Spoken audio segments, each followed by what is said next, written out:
François de Koenig, tu as fait une François, expo, oui. L'air de rien. L'art de rien. L'art de rien. L'art de rien. Ici, c'est l'air de rien, finalement. Ici, c'est l'air de Coup de rien, vent. l'art de rien. Mais ça aurait pu tout à fait entrer dans le... Oui, Ouais. moi, je l'art de pense rien, aussi. l'art de rien, c'était quoi? C'était les critères, c'était le moindre geste, le geste minimal, et les matériaux pauvres, inattendus, incongrus, etc. Donc, et puis l'humour, Et puis l'humour, mais voilà. qui est aussi présent Oui, ici, évidemment, c'est quelque extrêmement part. c'est très Mais vite. dans l'expo L'art de rien, Ouais. l'artiste a toujours le dernier mot, finalement. Ici, le dernier mot, c'est le vent, c'est les mésanges, les pigeons. Voilà, c'est- Il y a Ah ouais. une espèce de dérive créative. Qu'est-ce que tu Oui, penses oui, de oui, ce c'est vrai. facteur Et moi, c'est ce qui me... Enfin, j'aime beaucoup l'idée que... Comment dire que justement que l'artiste cède la maîtrise de l'objet final au dispositif qu'elle a mis en place. C'est ce que je trouve intéressant, l'idée de...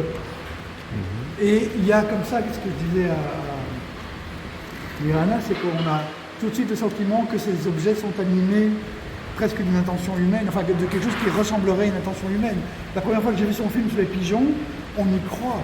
On y croit au langage de ces pigeons. On y croit qu'il y a quelque chose qui peut se transmettre, se traduire, se matérialiser. Donc c'est ça que je trouve intéressant, c'est le déplacement et l'idée que ben oui, quelque chose s'anime, quelque chose produit, un dessin, un objet qui a toute sa valeur en soi. Donc voilà, moi ça me plaît beaucoup. Ça pourrait tout à fait, oui, c'est dans l'esprit, quoi. C'est dans l'esprit de... Et Anna, qu'est-ce que tu penses, toi, finalement, qui en est l'auteur de ce dispositif, de cette centralisation autour, non plus de l'artiste, mais d'éléments qui sont plus tournés vers le hasard? Et qu'est-ce que je pense de... Mais le déplacement du centre, bon, l'artiste a toujours été le centre du faire. Ici, tu fais faire par des éléments extérieurs qui ont toujours le hasard comme point central. Bon, ça a été le cas dans l'art aussi.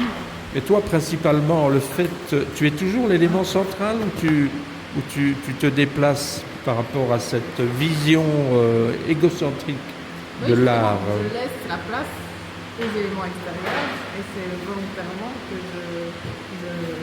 décide de ne pas être dans le contrôle de Oui. mes résultats et je laisse les autres. Et donc au niveau des signatures, c'est toujours la même chose. C'est les deux. Qu'est-ce qui fait œuvre? C'est les deux. Bah, c'est quand même une rencontre entre moi et les éléments extérieurs. Parce que comme il y a quand même un dispositif que je crée pour les laisser s'exprimer, c'est les deux. C'est une C'est rencontre. les deux, oui. Il y a un proverbe latin qui dit ars similis casus. L'art imite le hasard. Ça pourrait tout à fait convenir.